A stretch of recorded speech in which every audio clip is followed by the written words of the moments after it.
Hello viewers, welcome to our lecture series on Indian ethos in management, and we have come a long way in this discussion on the topic of Indian ethos in management. We have discussed the different facets of Indian ethos in management in previous lecture of ours, and today I am going to discuss with you a very interesting and pertinent topic of Indian ethos in management, which is closely related to the idea of ethical philosophy. There is a long standing debate on this, whether the ethics is a matter of arts or it is a science or it is both.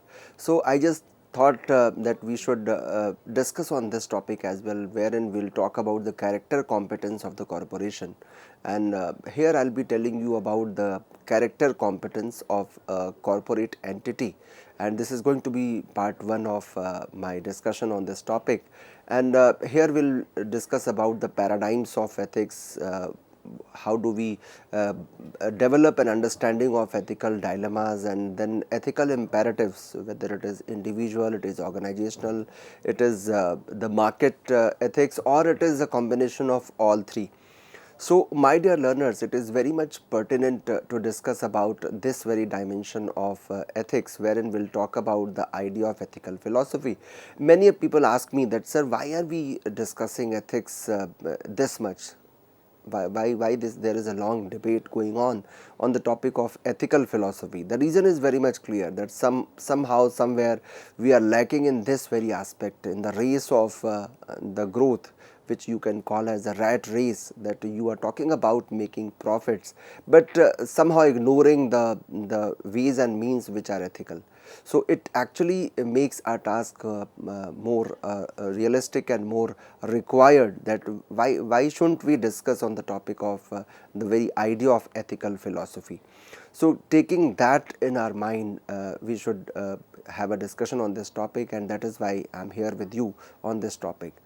And there is a very good saying from Srimad Bhagavad Gita in chapter 3, shloka number 21, which says that whatever a great person does is followed by others, and whatever standards the great person sets, the people follow the same. So there is a definition of a person who is actually great into his behavior, into his deeds and behavior statements and behavior. That person is being followed by others, or it can be vice versa. If you are being followed by others, it means there is a possibility, because we'll have to look into it whether it is a good deed or it is not so good deed. So whatever a great person does is followed by others, and whatever standards the person sets, the others are supposed to follow the same. And the same is applicable for the corporate entities also. Whatever a great corporate entity does, the others actually follow that entire legacy, that entire game.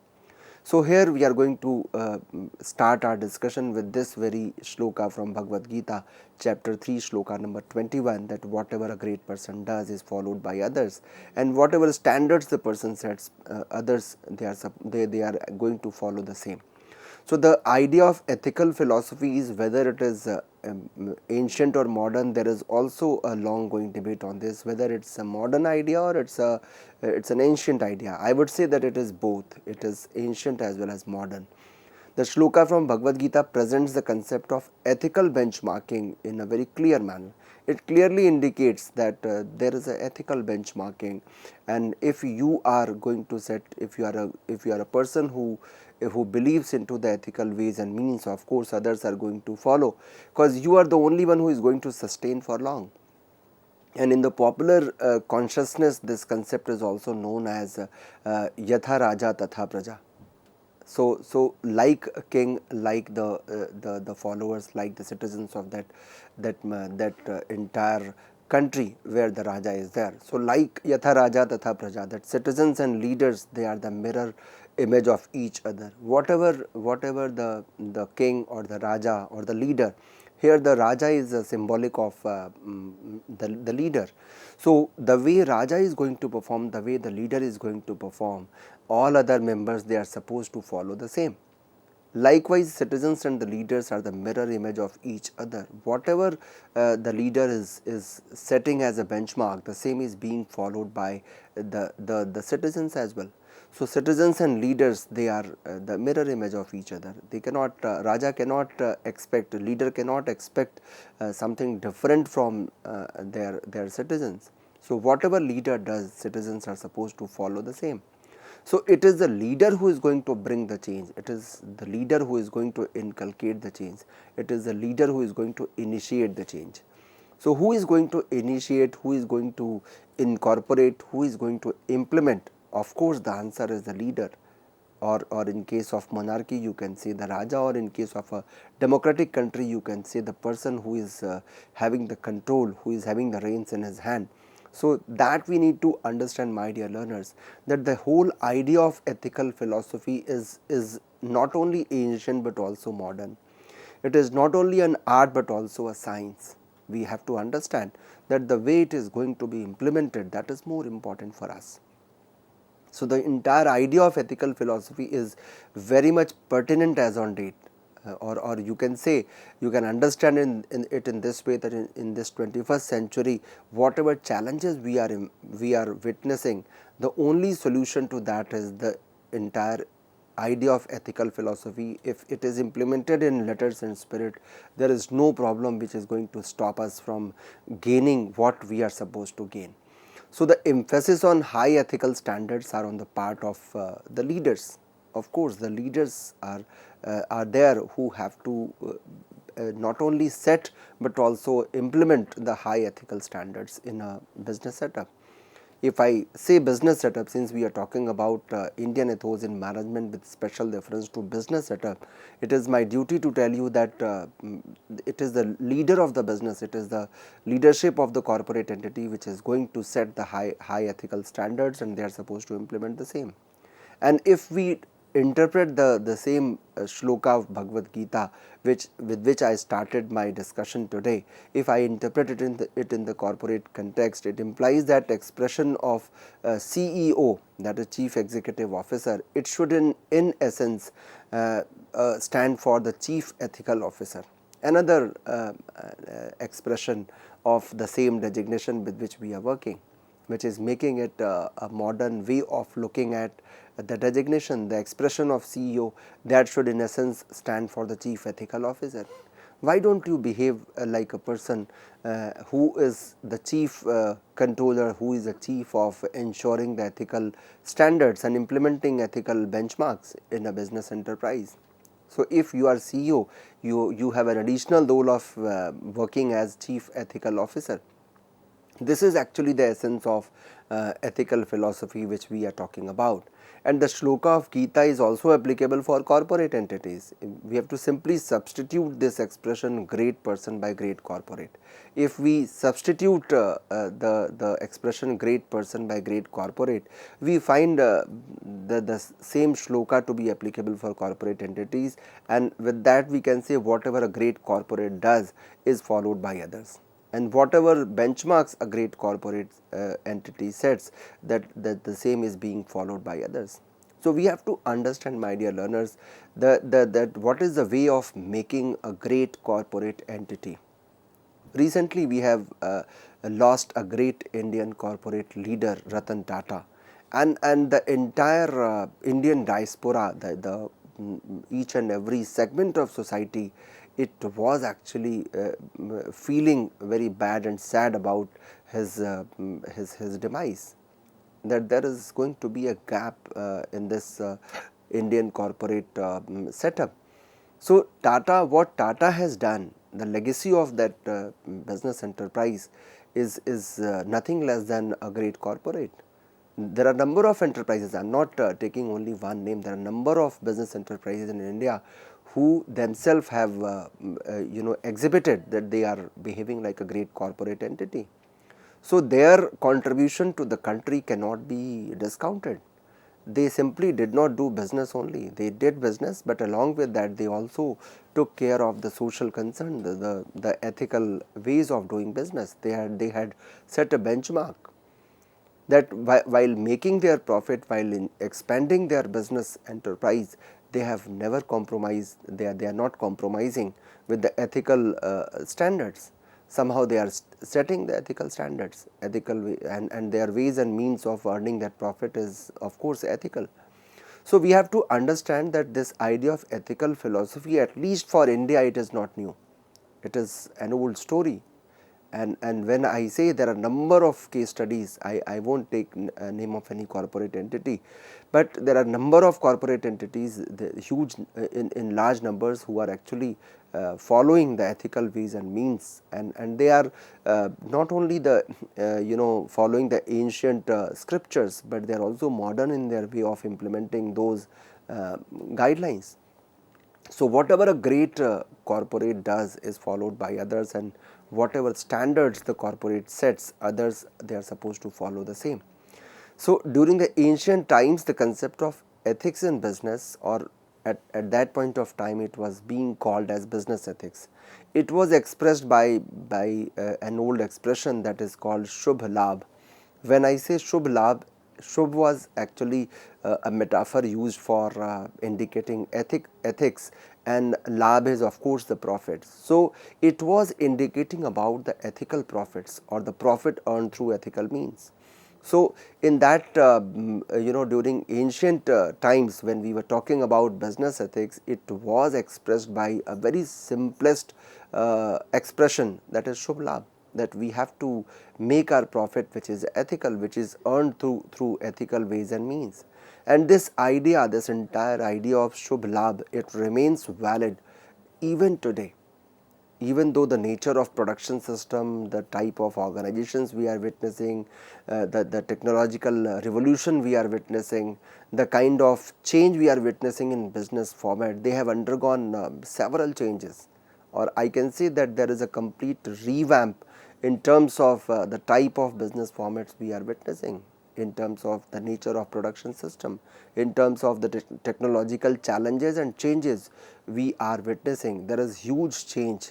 So time is changing rapidly, time is changing instantly, and with the passage of time we are realizing that 20 years back what used to be the best strategy is not at all successful in today's time. So business is changing rapidly and gradually. So we have to understand that this entire idea, the whole idea of ethical leadership, is so dynamic. It is just like our culture, that it is incorporating all those changes, but still it is valid with its own idea of making ethical profits, because it is the only way to ensure the emergence of organizations which are sustainable. You must be surprised to note that there are certain business entities which are still having their names in top 10 or top 5 list of producers or marketers in Indian scenario, and also at the global level. And you would find that one thing which they have kept in their mind, is kept in their philosophy, is that they are intact with their ethical standards. They have never compromised with the idea of ethical profits. They always had this as a top priority. They had set it as a top priority, despite the fact that the entire business format, the format of business, the longevity of business, the life cycle of business, the production system and technological changes at the very top of it, it is there. So despite all odds, they are still standing like a rock solid pillar, and they are actually contributing not only to their business enterprise, but also to the society and nation. So this is the beauty of this whole idea of ethical philosophy. I will tell you in due course of my discussion why it is called as art and why it is called as science. So we need to understand that this idea of Shubh Labh also sums up the essence of ethical philosophy of the corporations. If you visit any traditional business entity at this point of time as well, if you go to their shop, their traditional setup, you would find this to be a reminding statement on their cash box. It is at times it is written. and since Diwali is almost at the helm of the fairs, and during this festive season, even if you go to those traditional shopkeepers in small villages, in small cities, you would find that this idea of Shubh Labh is being reminded to them time and again. Even during their routine activities, they have written it on their cash box, they have written it on their doors, just to ensure, just to remind themselves that yes, we are there to make profits which is earned through ethical ways and means. So the idea of Shubh Labh also integrates or aggregates the essence of ethical philosophy of business enterprises. So the concern with ethics is there are certain points, what are the reasons and what is the reality. Why is sudden concern with ethics? Why have we started talking about ethics, and ethics? Why are we reminding each and everyone about the Indian ethos in management? What is the reason behind having a long discussion and debate on the topic of ethics? One reason is the vast gap between the ideal and the real which we are witnessing today. There is huge gap between what ought to be and what is there. So there is a huge gap, widening gap between the ideal and the real. And as a student of accounting and finance, I would say there is a variance into that standard and actual. So ideal and real, or standard and actual, if they are different, then of course we need to bridge that gap, we need to understand that gap. Unless we talk about that, we cannot realize the extent of loss it is causing to the entire business community, entire business fraternity.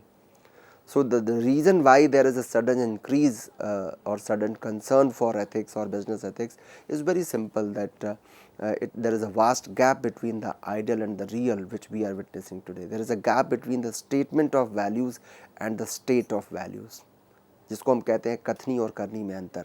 So whatever we are speaking, whether we are walking our talk or not, so we talk something different, we do something different. So there is a huge gap between the statement of values and the state of values. This is another reason why we need to talk about the ethics for corporate entities or in business entities. Although the ideal of Shubh Labh is known to everyone, the phenomena of unethical means to earn profit is also a stark reality. Number of frauds which we are witnessing, number of financial frauds we are witnessing nowadays in corporate entities. There are number of financial shenanigans we are talking about. Even there are different techniques of that, be it round tripping, be it channel stuffing, be it big bath accounting. So number of ways and means. This is only a list of financial frauds. Imagine that why these frauds are popping up, why these frauds are coming to the light, because somehow there is a lack of understanding, somehow there is a huge gap between the ideal and the real. Ideal is the concept of Shubh Labh, but the reality is the shenanigans which we are witnessing. We cannot deny to the kind of frauds, the kind of financial mismanagement, financial misconduct, or unethical ways and means. Many a times we come to know about the cases being handled by the Competition Commission of India, that there is abuse of dominance by a specific company, by a specific corporate entity.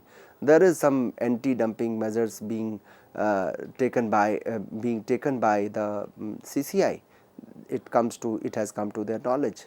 So if we talk about the Indian setup, Competition Commission of India is there to ensure the fairness in competition also.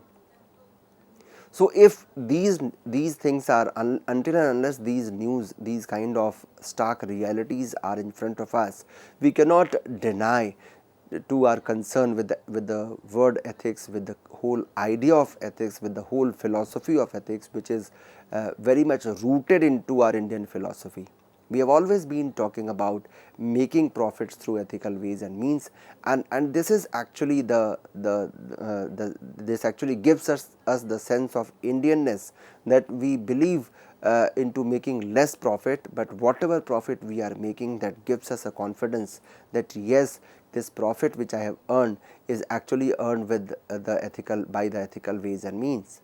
So this is actually the sense of Indianness. This is actually the reflection of Indianness, that yes, our profit may be less, but whatever we have earned, whatever we have contributed, that is pure in its form, because it is being earned by ethical ways and means.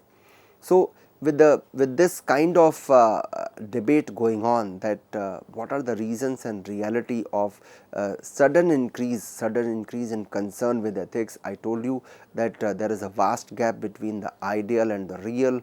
There is a gap between the statement of values and state of values. Of course, this there is a sudden increase, sudden hike in this very philosophy of ethical leadership, and that is why there is an emergence of ethical leadership. We need a leader to lead in such a way that whatever profits our business enterprise makes, it is earned through ethical ways and means.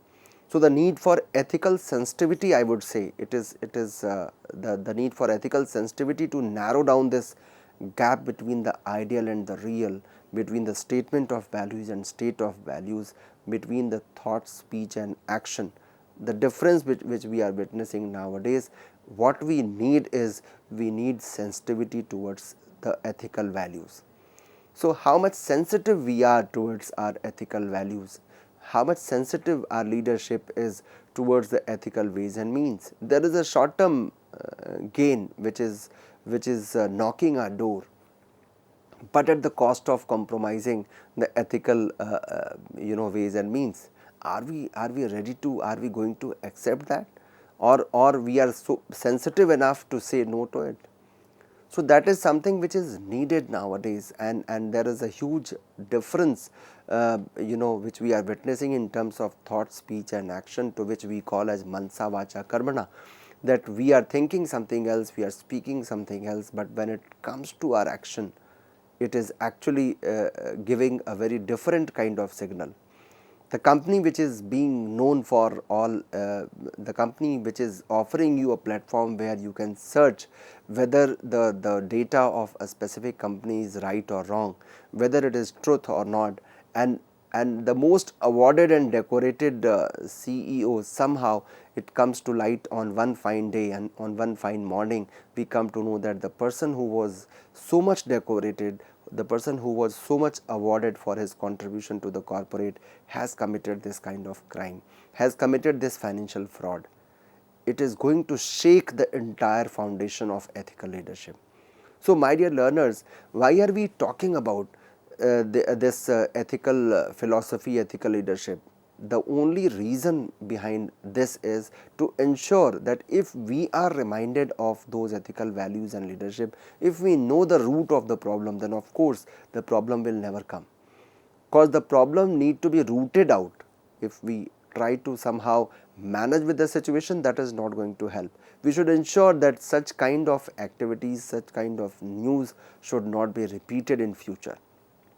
Then only our corporate entities can sustain for long, because you cannot sustain for long unless your clients, your stakeholders have complete faith in you.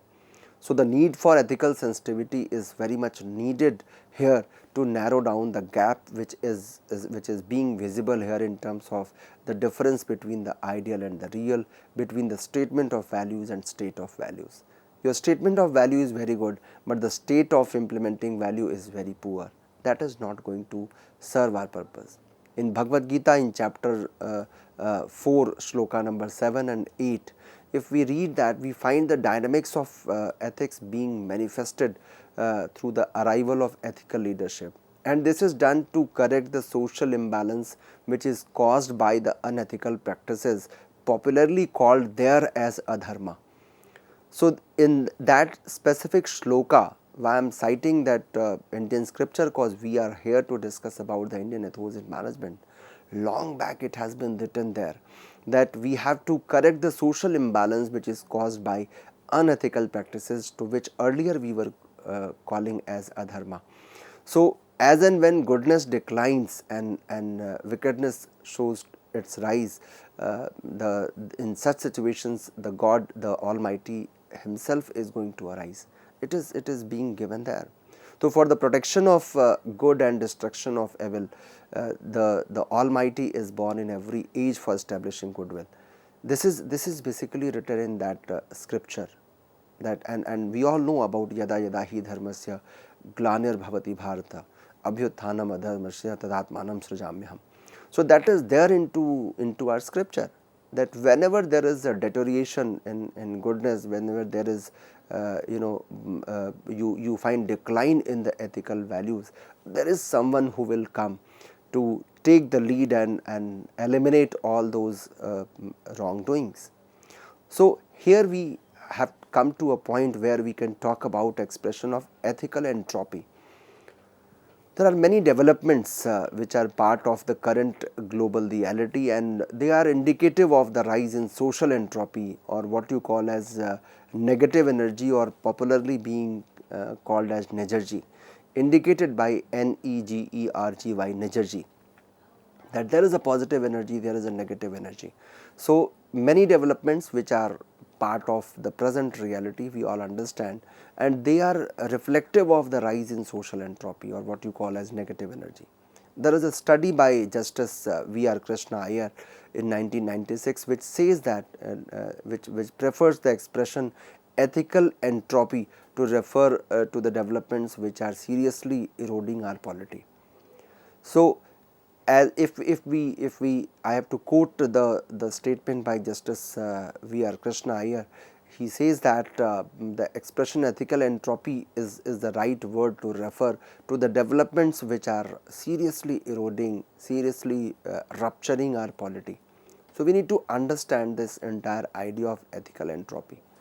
And there are 8 developments which contribute to social entropy in general. First is alienation of self from self, that we are being alienated from self. There is an environmental degradation which is going on. There is gender insensitivity, excessive consumerism and greed, which is being expressed by an acronym called ECG. At 5th number, we have corruption, we have income inequalities, we have rise in crime and various forms of terrorism, we have false consciousness. So these are the 8 dimensions, these are the 8 important developments which contribute to social entropy in general. So my dear learners, we have to understand that behind this emergence of ethical leadership, there is a need for a concern for ethics in public life and business. So I will be discussing in detail in the next lecture of mine about these 8 dimensions and the way it can be taken care of. I hope you must have enjoyed this part of my lecture on this topic. Thank you so much.